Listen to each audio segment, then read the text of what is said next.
22 तारीख की रामलला की प्राण प्रतिष्ठा से पहले और प्राण प्रतिष्ठा के तमाम अनुष्ठानों की प्रक्रियाओं को शास्त्रीय विधियों के साथ पूरा किया जा रहा है।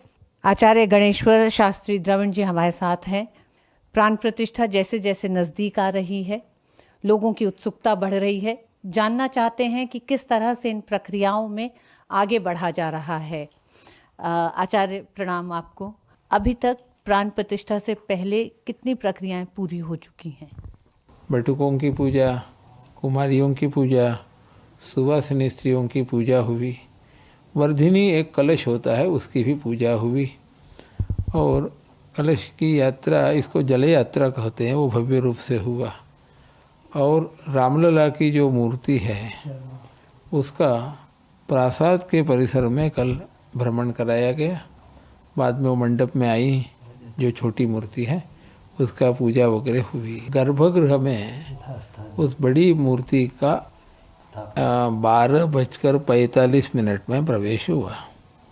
जिस समय पेजावर मठाधीश वहाँ थे, जगत गुरु विश्व प्रसन्न तीर्थ, विष्णु सहस्रनाम का पाठ उसमें हुआ, और ये ऋग्वेद के पौवान सूक्तों का पाठ हुआ। तर्क ये दिए जा रहे हैं कि मंदिर पूर्ण रूप से अभी बना नहीं है और प्राण प्रतिष्ठा की जा रही है, लेकिन हम चाहेंगे इसके पर बहुत विचार हुआ जी।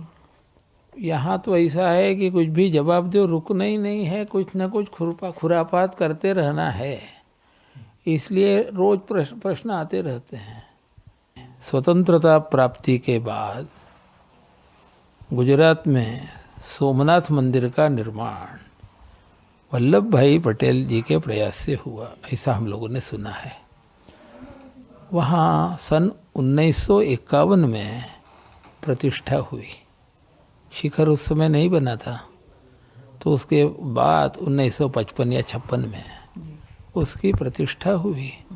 तो उस समय तो आज से कितने अच्छे अच्छे विद्वान थे, जानकार, सभी लोगों ने उसे स्वीकारा। अर्थात 2 तरह से प्रतिष्ठा होती है।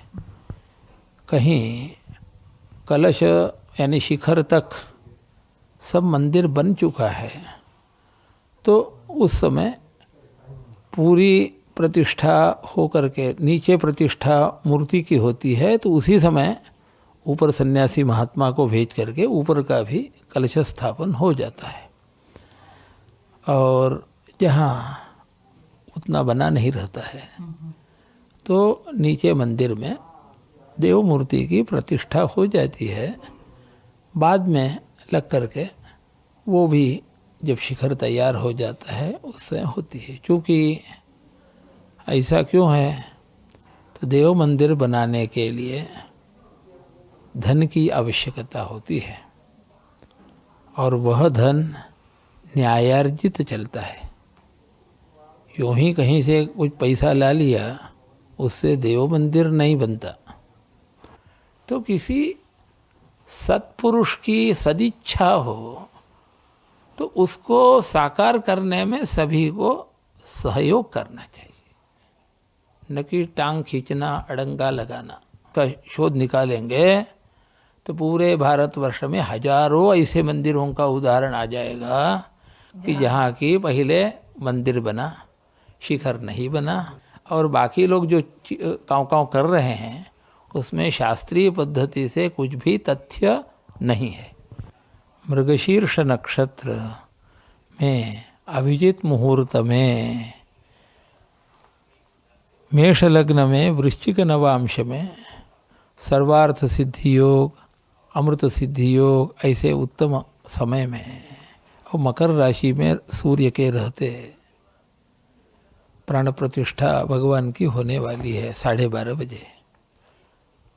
इसके मुहूर्त के विषय में भी पिछले मास 1.5 मास से कसरत लोगों ने की, परंतु भगवान की इच्छा थी, तो इसलिए पंचांगों में उन मुहूर्त का उल्लेख न होते भी हमारे यहाँ जो ज्योतिष शास्त्र की गुरु शिष्य परंपरा है उसके अनुसार ज्योतिर्निबंध, विद्या माधवीय और मुहूर्त चिंतामणि, मुहूर्त पारिजात आदि अनेक ग्रंथों को देख करके और धर्मशास्त्र को भी देख करके वो मुहूर्त दिया गया। तो आपको ये बताए थे जो हमारे शिलान्यास का मुहूर्त है उससे लाख गुना का मुहूर्त ये प्रतिष्ठा का है। तो शास्त्रीय पद्धति से कोई भी तथ्य नहीं है जब ये बात की जाती है कि मंदिर का पूर्ण निर्माण नहीं हुआ है और भगवान की प्राण प्रतिष्ठा हो रही है। शास्त्री जी का कहना है कि विधि सम्मत है।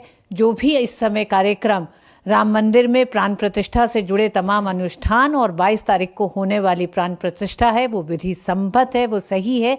और इतिहास गवाह है कि कई बार ऐसा हुआ है कि मंदिरों के शिखर नहीं भी तैयार हुए हैं तो भी मंदिरों में प्राण प्रतिष्ठा की गई है। कैमरामैन गौरव के साथ ऋतु वर्मा, अयोध्या से।